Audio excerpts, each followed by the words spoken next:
for listening to this week's Redeemer's Church podcast.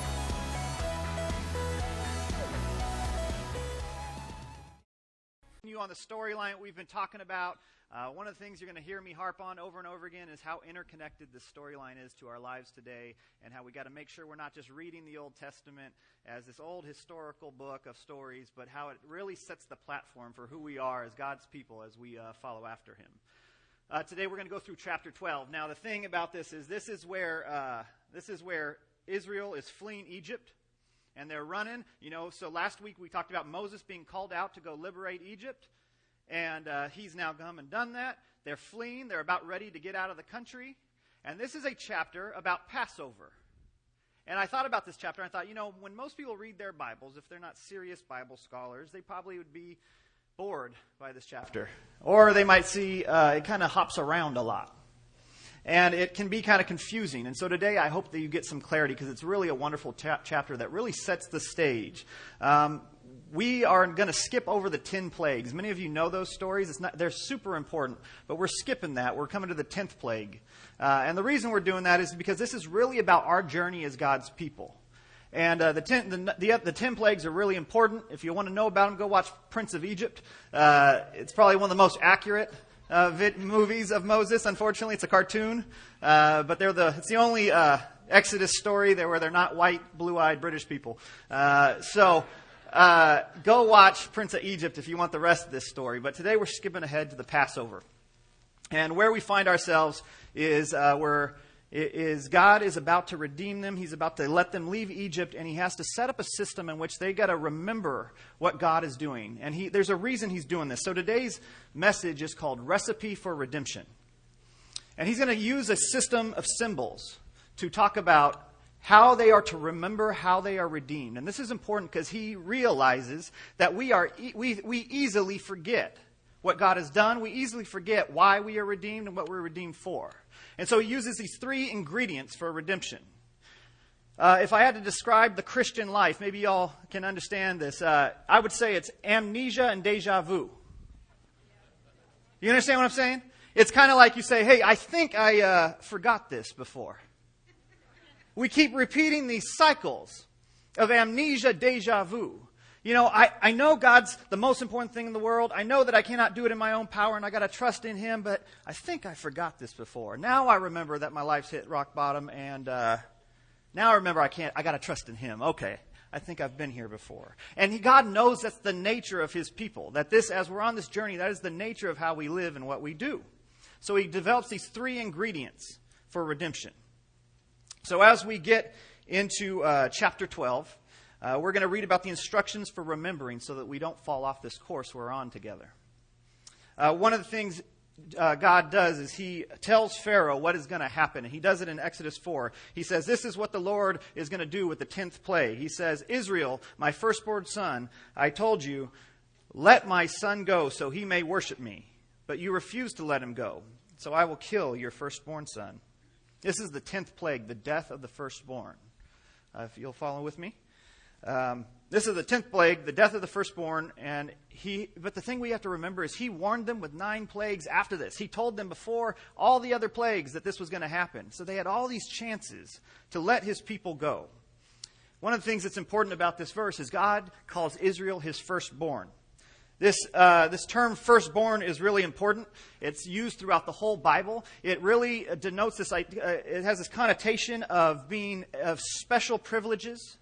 It has this connotation of having a closeness with God. Other cultures believed it was a sign of virility, that the opening of the womb for the firstborn was a sign of virility, of God's blessing, of divinity on this child. In fact, so many people believe that in different cultures that this child belonged to God so much that they would actually sacrifice children. It's a little intense.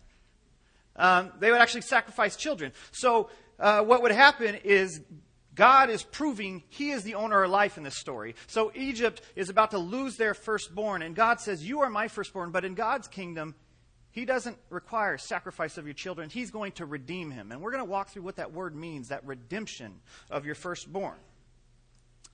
So what is a redeemer? A redeemer means to be bought back. To be redeemed means to be bought back. It means somebody has taken ownership of something that I hold dear, and I am going to go buy it back at a high price. So when God calls Israel his firstborn, he's talking about his special relationship with them, his special closeness to them, that he is the owner of their life, and he is going to provide a means of redemption, a means to be bought back to him. So then God, as we go into chapter 12, God reminds Israel what's about to happen. He's reminding them about this 10th plague. He says, on that same night I will pass through Egypt and strike down every firstborn of both people and animals, and I will bring judgment on all the gods of Egypt. I am the Lord. So God reminds them of the 10th plague. So after he tells them, this is what's going to happen. I'm going to take the firstborn, he says, but I'm going to be able to, you're going to be able to sacrifice a firstborn lamb. Instead of you losing your firstborn, the Israelites are going to be able to sacrifice a firstborn lamb. And if they take their blood and they put it over the doorway, he will pass over them. He will protect them. And he will redeem them from this death. But I think one of the most important things about this is if they don't do this act of faith of putting the blood on the doorsteps, their fate is the same as the Egyptians. Yes, they are God's people, but their fate is the same as the Egyptians unless they do this act of faith, this act of redemption that God is calling them to. So without this sacrifice, they are on course for the same destruction. So in remembrance of their redemption, so God is redeeming the Israelites, and today they still practice this actually, but they were redeemed, and they realized that God has taken ownership of our life. And so they have a practice where they understand that this life belongs to God because he has redeemed us. So they would actually have, chapter 13 says, consecrate to me every firstborn male. The first offspring of every womb among the Israelites belongs to me, whether human or animal. So here God is saying, you belong to me. And so this word consecrate in Hebrew means you have this divine specialness about you, but it also means you are going to be forfeited for the service of the sanctuary. You're going to have to give your child up for service to the sanctuary. Today, Jews actually still practice this as a way to remember who owns life. Who do we really belong to? They have this practice called Pidyon Haben. And in this practice, what they do is they come up to a Kohen or a rabbi, and they say, with their firstborn son, and they hand it to the rabbi. And the rabbi says to them, do you want to give me your firstborn son for service to the sanctuary, or do you want to redeem him? And they go, well, I want to redeem him, and so they have to give 5 shekels, because in the Bible in Numbers, if they wanted to redeem their firstborn son from the sanctuary, they had to give 5 shekels. So they give 5 shekels or 5 pieces of silver to redeem their firstborn son, and this is a sign to say, God owns you, but he has redeemed us back into our family. Now, however, if they become teenagers, then you go, hey, can I get them shekels back? Right? I'm thinking that right now. But the main point is, how much would you give to redeem your child? There is a high price to our redemption, and God is willing to pay that. And it's going to require a perfect substitute, a very high price. So as we go into chapter 12, it's really about God's love. You're going to hear about death. You're going to hear about some crazy things, but it's really about God's love and protection on those designated as his firstborn and how their lives are redeemed at a price. So as we talk about the 3 ingredients of redemption, these ingredients, the directions for these ingredients are how we are to be redeemed and how we are to do after we're redeemed, what we're supposed to do. So follow along, because this is important for our lives. The storyline of Exodus is the storyline of our lives. The recipe we're going to read about is the recipe of our lives as well. So in verse 3, God tells the Israelites how to redeem them from the plague for the firstborn. In verse 3 it says, take a lamb for his family, 1 for each household. The animals you choose must be year-old males without defect, and you may take them from the sheep or the goats. In verse 46, it tells us that they can be redeemed by this perfect lamb. And it can have no defect, it can have no inadequacies, and in verse 46 it tells us there can be no broken bone. And that's going to be important later. In verse 6 it says, all the members of the community of Israel must slaughter them at twilight. Then they are to take some of the blood, put it on the sides and the tops of the doorframes of the houses where they eat the lambs. And lastly, in verse 8 it says, that same night they are to eat the meat roasted over the fire, along with bitter herbs and bread made without yeast. See, this verse right here introduces the 3 ingredients for our redemption, the 3 symbols for our redemption.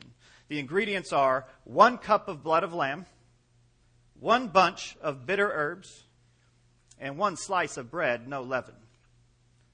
And there's meaning behind these. These are symbols, and that meaning is where we're going to find how it applies to our life today. So again, I told you, this chapter can get a little weird. Maybe it's a little boring, but it's not. Once you start seeing how it's a platform for our journey, it's pretty amazing.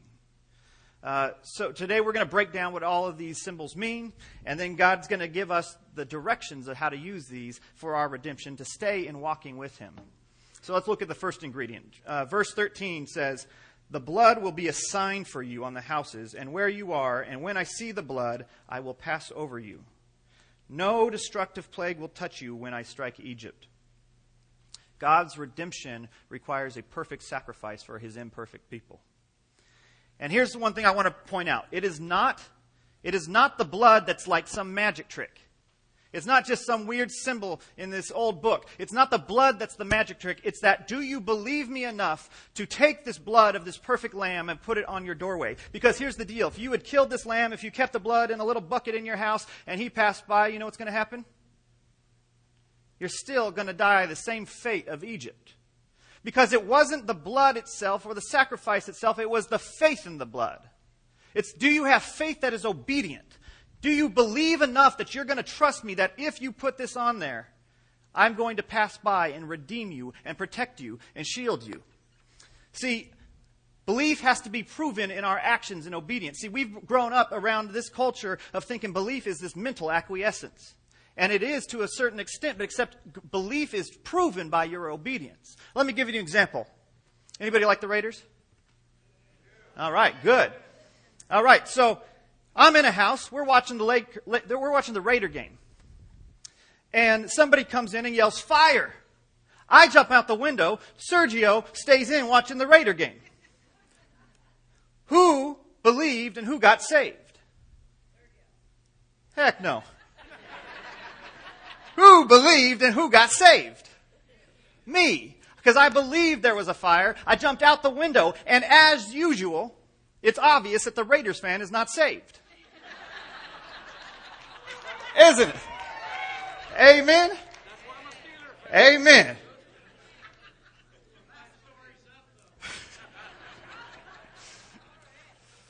It's obvious. The one who's saved is the one who jumped out. The one who believed is the one who knew it's time to get out. Right? And then this word says, "When I see the blood, I will pass over you." This word "pass over," it's not this dismissive, I'm going to skip over you, I'm just going to go around you. It's an active protecting. It's a shielding. I'm going to shield you from the same fate that the gods and the Egyptians are going to face based on your act of faith. We can get this connotation by reading Isaiah 31. We can understand it a little better. It says, "Like birds hovering overhead, the Lord Almighty will shield Jerusalem. He will shield it and deliver it. He will pass over it and rescue it." They use the same word here. And so behind this is this idea of being shielded, being protected. And I think this is important. The reason I'm pointing this out is this is kind of a macabre story. It's about death and death of these firstborns. And I think this is really important because we have to understand that God, first off, sent 9 plagues to warn them. Just let my people go. And they didn't. And He had to get His people out because they were promised that they were going to lead the nations in knowing God and be a light to the world. And out of their lineage, we know, comes Jesus Christ. So He has to free them. He gave them 9 plagues after warning them, and they still didn't follow. And so here, it's not just simply that He's coming through killing all these people. It tells us that He's actively protecting and shielding us, shielding the Israelites. That there is an angel of death or a destroyer that is going to be on this natural course, and that course is happening. But He is actively shielding us and protecting us. And I think that gives us a little bit different of a picture. So God redeemed us. He bought us back through the blood of this firstborn lamb, through the faith in that blood. Does that sound familiar? Does that sound familiar? So the recipe for redemption, the first ingredient, the first direction for the first ingredient we have is we've got to be redeemed by faith, by an act of faith in the blood. This is a faith by action. I can't impress that enough. See, many of us are like the Raiders fan. So we're so busy in our interest. We're so busy in what we're doing. We're so busy and caught up in what we want and what we're interested in that we don't really believe Jesus is coming. We don't really believe what we have been called to. Because if we did, we would take action. If we believe the house is on fire, then we're jumping out. And that's a big test of, do we really believe? Next, we're going to take a look at the second ingredient, bitter herbs. So in verse 8, we're going to go back to that. Where after they eat the meat, it says they also ate it along with bitter herbs. If you recall my first sermon, we talked about the slavery of the Israelites. And in verse 4, it says that their lives were bitter with harsh labor. The same Hebrew word used here for bitter herbs, it says their lives were bitter with harsh labor. So there's ancient Jewish literature that tells us that the Jews understood eating of these bitter herbs as a way to remind them of the slavery in which they came from. Because like the amnesiac, deja vu, they have to be reminded constantly of what they came from, of the sin, of the brokenness of their lives. Because if they don't, they forget how bad Egypt was. As we walk through the rest of Exodus, we're going to see how many times they forget just how bad Egypt really was. Anybody like that? You kind of forget how bad your sin was in the past, how much it messed up your life? See, when we forget how bad Egypt was, it looks a lot sweeter than it really is. There was a Puritan preacher named Thomas Watson, and he said, "Till sin be bitter, Christ will never be sweet." Do you get that? Till your sin be bitter, until it leaves a terrible taste in your mouth where you say, I want nothing to do with that. I hated it. It was so terrible in my life. Christ will never be truly sweet. And see, many of you might be finding it hard in your life to be close to Jesus. Maybe you have trouble finding time with Him. Maybe you have trouble finding a way to make this a major part of your life. And maybe, just maybe, it's because sin isn't quite that bitter to you. Because if it was, Christ, the Redeemer, is sweet. You can't help but run towards Him. Amen?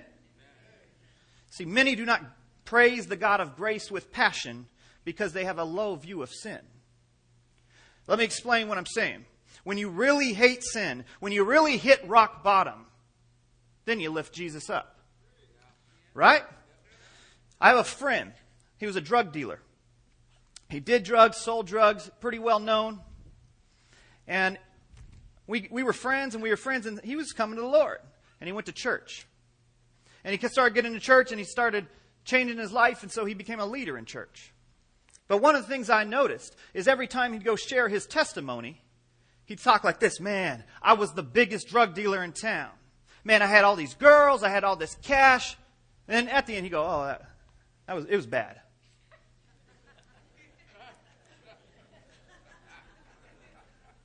Was it? And I sat there thinking, this guy, I thought, as I listened to him, I'm like, he's kind of boasting. Well, he's saying, "Oh, it was so bad. I was such a bad person. Man, I had all these women and all this money. I was such a bad person." I'm like, he's boasting about it. I'm like, he's in trouble. He's going to go back to that. And he did multiple times.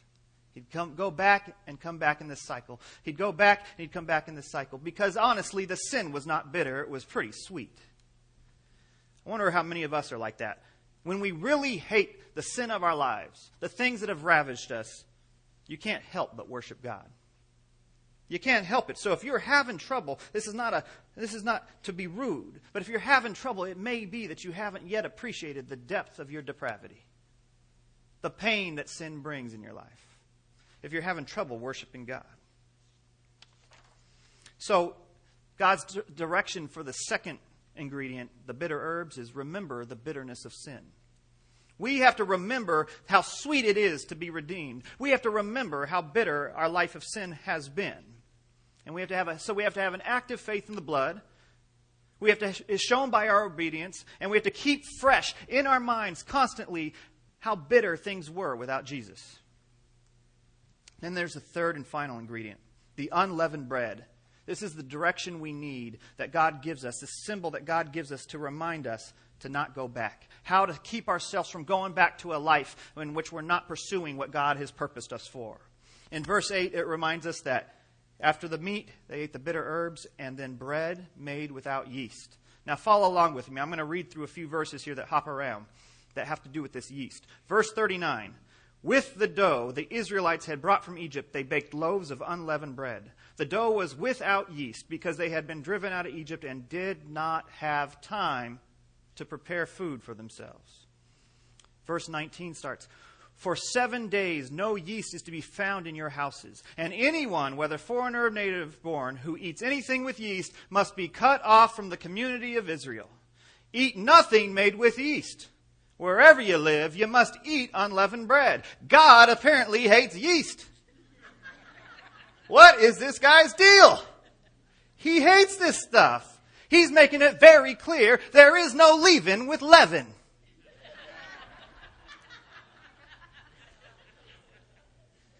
There's 2 reasons, and this is really important. First, there was a fermentation process in which the yeast would have to spread through the dough, and it would take time to ferment and rise. And so what he is saying here is, you don't have time to let it slowly rise. As soon as I redeem you, as soon as you're set free, as soon as I've taken care of the things in your life that are holding you back like Pharaoh, you gotta run. You gotta get out. You don't have time to sit around and let the dough rise.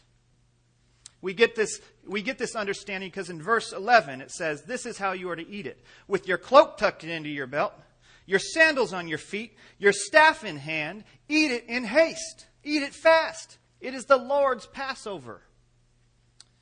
I had to chuckle a little bit when I was looking at this. The word "with your cloak tucked in" was in the KJV was "gird your loins."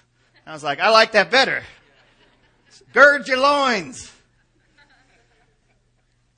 But all of this tells them, are you prepared? Are you ready to run? Are you ready for the great act that I'm about to do? Because as soon as it's done, you don't have time to sit around in it. Get out, because it's coming back for you. As soon as they are redeemed, they got to get out fast. But then the second symbol of yeast is, this is important. Yeast is used throughout the Bible as a symbol for sin. If you recall in verse 19, I said he said there's to be no yeast found in your houses or else you'll be cut off from the community. That sounds pretty serious for just a little bit of bread. But this practice was actually used, the Jews practiced this all the way into the New Testament. So when Paul actually tells us that they are still practicing this, he tells us in 1 Corinthians 5, he says, "Don't you know that a little yeast," he's speaking about sin, and then he uses this as in regard to sin. He says, "Don't you know that a little yeast leavens the whole batch of dough? Get rid of the old yeast so that you may be a new unleavened batch." So if you were to leave, and the reason this is important, if you were to leave just a little leaven, then that leaven could get into your other batch that has no leaven, and it could spread because it's so aggressive. If you leave just a little bit, it could spread. And he's saying you cannot have time, you cannot mess around. If you leave a little bit and it accidentally spreads, it's going to take over, it's going to take time to rise, and Pharaoh's going to come back and get you. And you're going to be brought back to slavery. So when God tells them to gird up their loins, which would mean wrapping your robe. So to gird up your loins, they had long robes, and men would wear these long robes. And what would happen is if they had to run, all of a sudden they'd either get tripped up or expose themselves. So they had to take it and tuck it into their belts. So when God tells them to gird up their loins, he's saying, get ready to get out. He's saying as soon as you're redeemed from slavery, from the blood of the lamb, you've got to get ready to run. So God's direction for the third ingredient is run from your sin towards God's promises. Understand, they've been called to the promised land. They do not have time to mess around. They are not just running out of slavery, they're running towards what God is promising them. You've got to run from your sin towards God's promises. See, many of us who've accepted Christ's sacrifices for our sin, but we've forgotten the bitterness of our sin. We've forgotten just how bad it was. We don't always run from it. We always leave just a little bit around sometimes, don't we? This part's not so bad. I can leave this. And we leave a little bit in our lives, and we allow it to spread aggressively. You know, I got to tell you, I've worked with a lot of churches over the last 10 years, and I've seen these great men, and they were good men, and great leaders. And it happens for everybody, so this applies to everybody. But I've seen some great men, and one of the things that has just gotten to me is year after year, I hear about another great man who left a little bit of sin and was leading God's people. But he left a little bit of leaven. and he fell apart. And it got brought back into this sinful life. They kept leaving just a little bit. They did not flee from their sin for God's purposes. And we're seeing people chewed up because of it. Excuse me. And it's problematic because we keep just leaving a little bit. Men, I'm going to say this. It's time to gird up your loins. Tuck it in and run from sin. It's time to get out. You cannot leave just a little bit. It's kind of like an alcoholic. You can't have just a little bit on your counter, can you, if you're trying to get free? Can you leave a little bit on your counter? There's never just a little bit. And I think a lot of us just play around and we go, that's not so bad. It's going to trip us up and keep us from running towards what God has for us and bring us back to slavery. We must run from something towards something. From sin to what God has asked us to serve for His purposes. So just as we recap, we have been redeemed by the blood, saved from the plague by the faith in the blood of the Lamb. We've been saved by the plague. We have to remember that our lives are bitter in sin, and it's bitter. And we've got to move out fast. Amen? Now, I had a revelation as I was reading this, and I realized, man, I must be really holy. No, for real. Stay with me. I must be really holy. Because if God is saying, if we remember these things daily, that we'll stay on course for His redemption, then I'm like, man, I've been practicing this every day for years. Because when my wife cooks, it is fast, it is bitter, and I'm praying I don't get the plague. And I'm like, this whole time, I thought she was trying to kill me, and she was trying to make me holier. So thank you. No, I'm just kidding. It's not that fast. But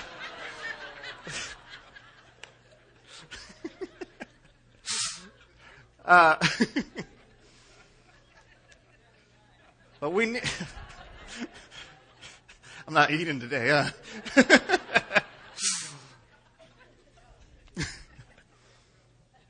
But seriously, the point is we've got to make this a practice in our life.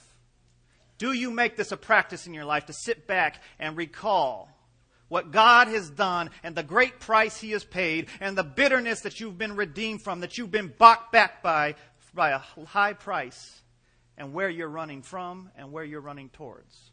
Are you making it a practice to recall? Because I got to tell you, it is innate in every one of us. I believe the Bible teaches us. It is innate in every one of us that we are bothered by amnesia and deja vu. That we will continue to repeat the same cycles of brokenness. And if you find yourself in that today, it may be because you're not quite remembering the great sacrifice that was done on a frequent basis. That you're not quite remembering the bitterness of your sin. As usual, and I hope you never get tired of this because this is my favorite part. As usual, the amazing narrative of Scripture carries forward all the way through Jesus Christ. The Old Testament is not just an allegory. It is pointing to Jesus over and over again and revealing Jesus through the Scriptures. So where Paul tells us, do not leave in your sin, do not leave just a little bit of yeast or leaven, because it will leaven the whole batch. Get rid of the old yeast so that you may be a new unleavened batch. For Christ, our Passover lamb, has been sacrificed. Paul makes the connection. The Passover lamb that was revealed as our sign of redemption is now found in Jesus Christ. Isn't that amazing? It's not just some old book, you guys. This is God, how God is still calling you to maintain your walk, your purpose for Him, and to be redeemed from the slavery that you've been in. God is still calling you to it. So don't let religion normalize it. Today, we're going to take part of a very special thing called communion, but don't let your religion make this so commonplace that this is just something you do once a month. This is a practice God has said you need to recall. You need to do it together. Remember what you've been redeemed from. And if you forget, you're going to keep going back. Is anybody tired of the cycles of our lives? I am. And this is the way to get out of that cycle. And so when we go in the New Testament, Jesus is the Lamb. And this is so amazing. Christ is still practicing this Passover tradition that was implemented 1,500, 2,000 years earlier. He's still practicing it in the New Testament. He sits down with his disciples, but now he adds new revelation. He has new symbolism to the same elements. It tells us in the New Testament in John 1 that Jesus is the Lamb of God who takes away the sins of the world. Paul tells us that God sacrificed his Son for our redemption. Peter tells us that Jesus was a lamb without defect or spot. He was perfect. He was the high price paid for our being bought back. And then John tells us that when he was sacrificed, they did not break a bone in his body. I don't know about you. I know many of you have been raised in church, but maybe this becomes common language. Oh, yeah. It's amazing. Am I the only one amazed by this? It is amazing. You can give it up for God. He is the designer of this Bible. He has intricately put together this symbolism thousands of years in the making and made it come to fulfillment in Jesus Christ. It is amazing. Today, we are going to do communion together. So if those who are serving can come up. But I want this to be a special time of communion. Jesus said in Luke 22, and he took bread, he gave thanks, and he broke it. And he says, and gave it to them, saying, "This is my body, given for you. Again, I am the Lamb, given to you for your redemption. Do this in remembrance of me." Do this in remembrance of me. We forget, you guys. Do you have a practice in your life to be remembering? Do this in remembrance of me. And in the same way, after the supper, he took the cup, saying, "This cup is the new covenant in my blood, which is poured out for you." We forget the bitterness of our sin and the promises he has for us. And Jesus commands us through this text to do this in remembrance of him so we can get out of this cycle, to remember his sacrifice. Today we get to remember. And what I'm going to ask you to do is, Passover was a communal event, hence the communion.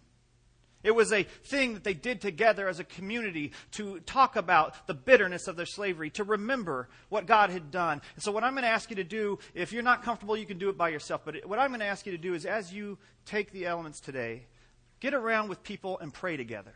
Pray for God to reveal himself in how he's continuing to redeem you. Pray for the bitterness of your slavery and the things you've forgotten. Thank him for the sacrifice that he's made for us. And do it together. And spend some time. I'm not going to do it by taking the bread and then next taking another step for the drink. You do it as you do in your groups. And I want you to pray together. And, I was praying over this service this morning, and I felt like the word God gave me was sincerity. I felt like this word kept coming to my mind that God is speaking is sincerity. And I think we can get so wrapped up in how we do church that we are not sincere.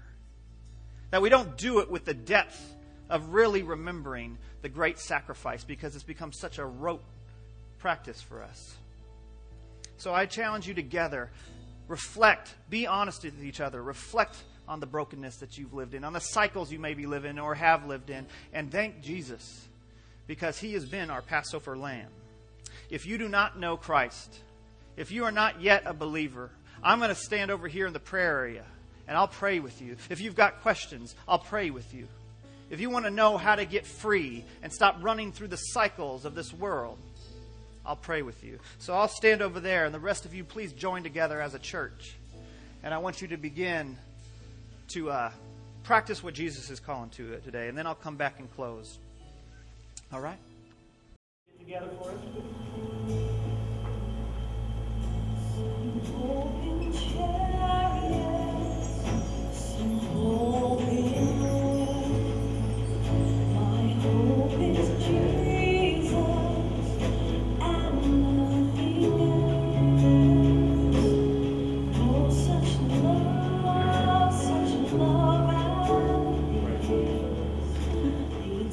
To seek my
Close here. Just want to challenge you, talk to your family and say, how are we remembering? How are we being honest about the things that got us entrapped in our slavery, in our sin? And spend time with them. And one of the things, if there's any major point of this, is when we follow God's recipe here, we worship. Not just on stage on Sunday. When you follow God's recipe, when you remember the price, when you remember what you've been saved from, the natural act is worship. And it's a lifestyle, a daily practice of worship.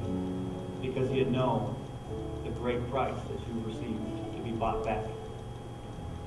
There's at the end of chapter 12, the Israelites, the firstborn have died, and Pharaoh says something. He's got a word that I think is perfect for us. Pharaoh says, I'm so fed up with the power of your God. He says, rise up, get out, go worship the Lord. So I'll say that to you. Rise up, get out, and go worship the Lord. Amen.